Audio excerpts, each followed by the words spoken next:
Hello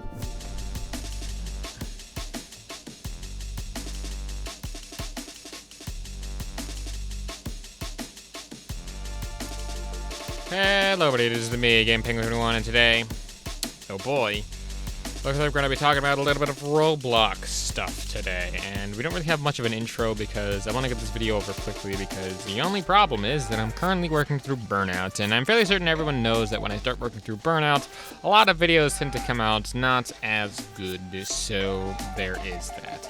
It sucks that I have to work through burnout stuff, but in order to keep my actual upload schedule, I kind of have to do these sorts of things. But what has Roblox gotten itself into? Well, I think it's been the precipice of an ongoing problem that Roblox has had for a number of years at this point. And we can kind of go through this whole thing and through this whole situation very quickly and easily. So we're going to start with the most recent events that have happened and what's been going on there. Sort of work backwards and give you more context into why this has been a big prevalent problem on this, and what has been the thing going forward here, at least in terms of this. So what has Roblox said and or done? Well, the biggest problem with this whole controversy, or at least this latest controversy has kicked off, is with one little person, or one little YouTuber by the name of Schlep. Schlep is essentially a YouTuber who has done a number of these sorts of catching of these people. Now, the people in question I'm going to be referring to as files, for obvious reasons. Now, these files are very filed when it comes to filing files for filing files in FileKids. So, if you know what that means, there you go.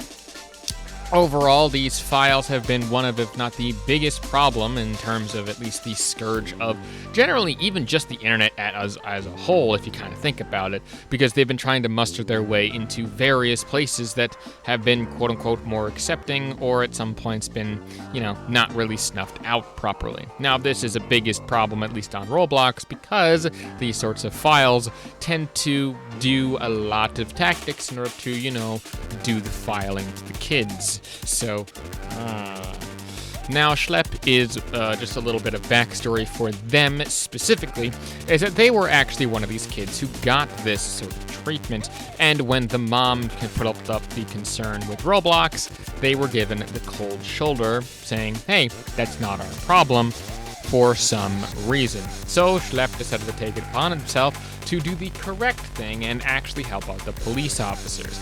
Now, I know that some people might look at him and be like, oh, well, he's just a vigilante doing this stuff for content. I mean, in some cases you are correct, but again, in other cases you are not, because he specifically has worked with the authorities legally, mind you, given permission from them, and actually, shared the information publicly to both Roblox through the correct channels, as well as to the authorities through also the correct channels.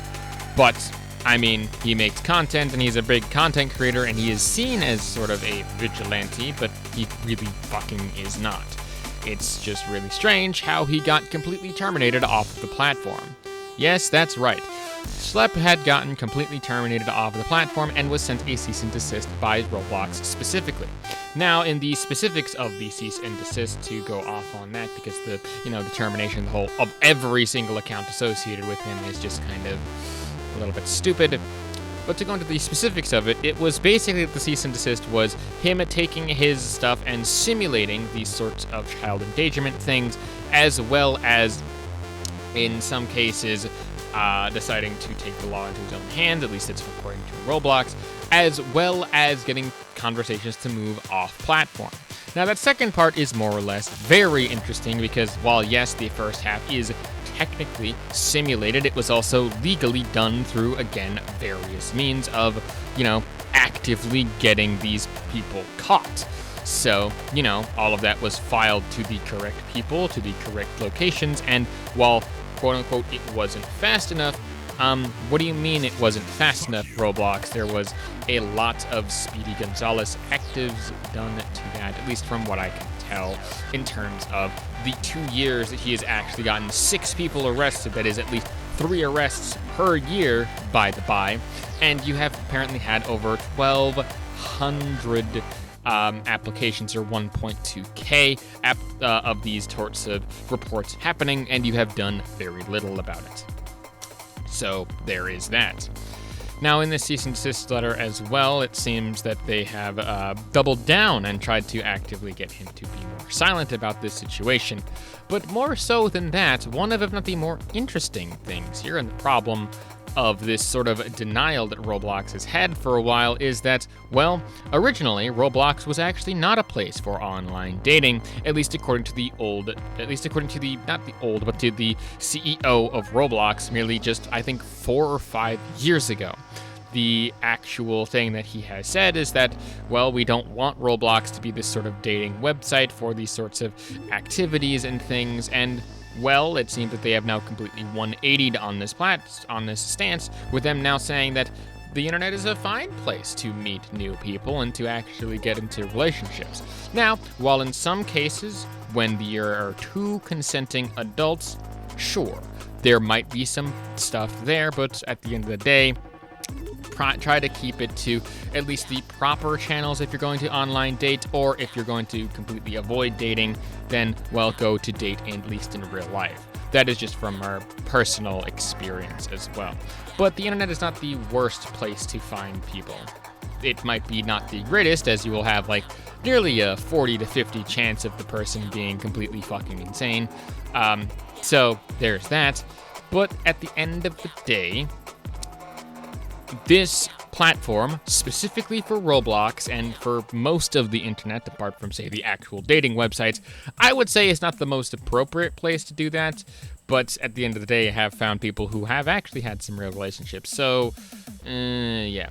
But again, to make my hard stance firm on this, 2 consenting adults above the age of 18 is fine. Might be seen as a bit weird, but that is fine.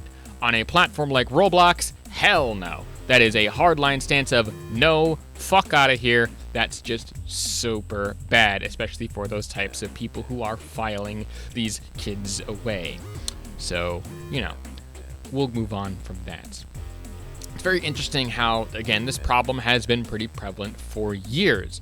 And again, this only has reaching this sort of apex because now, apparently, the man himself, Mr. Dateline, as well as the person who now does live streams for this, because apparently he is still doing his job, good on you, Chris Hansen, well done, has decided to step in and actually use Schlepp, as well as several other individuals, legally, mind you, to try to hold Roblox accountable. Well done. You have completely gotten the ire of both the internet as well as Mr. Chris Hansen. I do hope that there is some, at least, burning and construction of, actual methods to do this sort of thing correctly.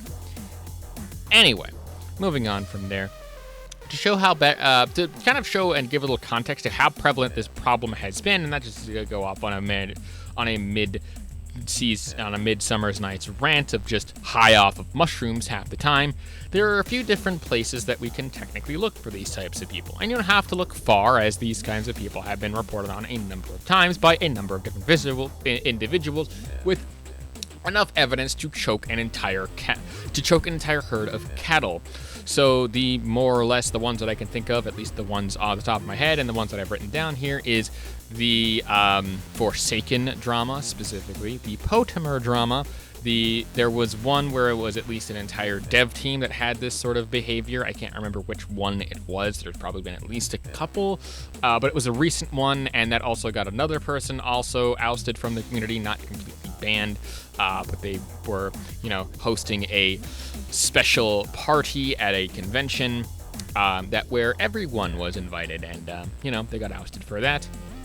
And the biggest, I think, recent problem of this whole thing, at least in terms of my memory, was actually the Spawnism cult. Now, the Spawnism cult is a can of worms in and of itself, and most of the other ones have their own rabbit holes themselves, so do feel free to go and research them on your own time. But to basically sum up all of these were groups of people, or specifically pretty big people within the Roblox community, that use their power and influence to gather a ton of people together into their own small corner of the place, and then use their position of power to kind of do the deed and file the file with the file. So, you know what I mean there. Of course, there is a lot more to it than that. Of course, this is all just the surface level, bare minimum grain of sand on the heap of iceberg that is this entire drama.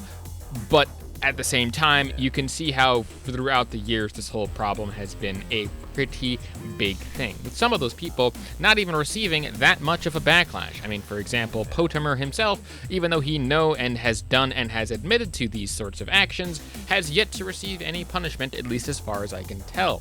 Same thing with the Forsaken developer, or at least the main person who ended up selling Forsaken and completely seeming to wipe their hands, but not really of this. Again, it's just a lot of people have gotten away with this for a long time, and Roblox has seemingly done nothing, if not anything of that nature, to even investigate half of these people. So yeah, it's been up to the Roblox community for it. I think one of the more interesting ones of this sort of similar backlash problem that has happened here has also been to, what was his name? Ruben Sim. Now, Ruben Sim is someone that I personally do not actually like as a person, or at least I don't like his public persona, and that's completely fine. I can dislike him as a person, but I can agree with what he's doing, and I can respect the methods of which he is doing, which he tried to create something called Row Cleaner, and essentially try to clean up and ban the people who are trying to be more on the gooner side. Now, again, that's more of a slightly smaller thing, but it's related enough that he ended up getting a lot of problems with it, and again, I think it stems down to his sort of edgy nature that, again, I personally disagree with, but that's more of a personal thing. I can definitely respect the methods and the way that he's going about it, but again, this is where someone who's actually trying to do good for the platform of Roblox ended up getting hit with the hammer rather than the person who actually, deserved to get hit with the hammer. Just seems very strange to me. I don't know. At the end of the day, both of these situations kind of coincide with each other, but I definitely think that Roblox's public statement on this, of them now somehow, for whatever reason, now being for, suddenly, this is a fine way to find a relationship and a dating site. No, it is not. Roblox is not that, and I, for one, think that this is just fucking stupid on Roblox's part, and everyone has completely and utterly the right to be angry. So, what have we learned today? Well, ladies and gentlemen, it is this. When you're a business trying to protect the people who are, giving you the money and who are doing that and who is using those monies to try to, file the file with file, so there is that. You might want to, rethink the ethics that you actually have, and maybe, just maybe, take some accountability and some action against the people who are literally breaking laws. Just kind of another thing to say. Overall, that's going to about do it for this rant of Roblox inevitability just declining, I guess, and the fact that I personally am just going to, vomit into a bucket next time. Overall, that's going to about do it for today's episode of this, and if you like what it is that I do, want to support me in other way, shape, or form, other than like and subscribe, there's always enough links down to everything description below. Just make 1.5k by the end of the year, that like and subscribe for everything of that nature. I stream every Sunday at 12 p.m. EST, that is EST, Eastern Standard Time. Come by, say hi on both Twitch and YouTube. Overall, that's going to about do it for today. My name is GamePanger21, and a peace. Hey man!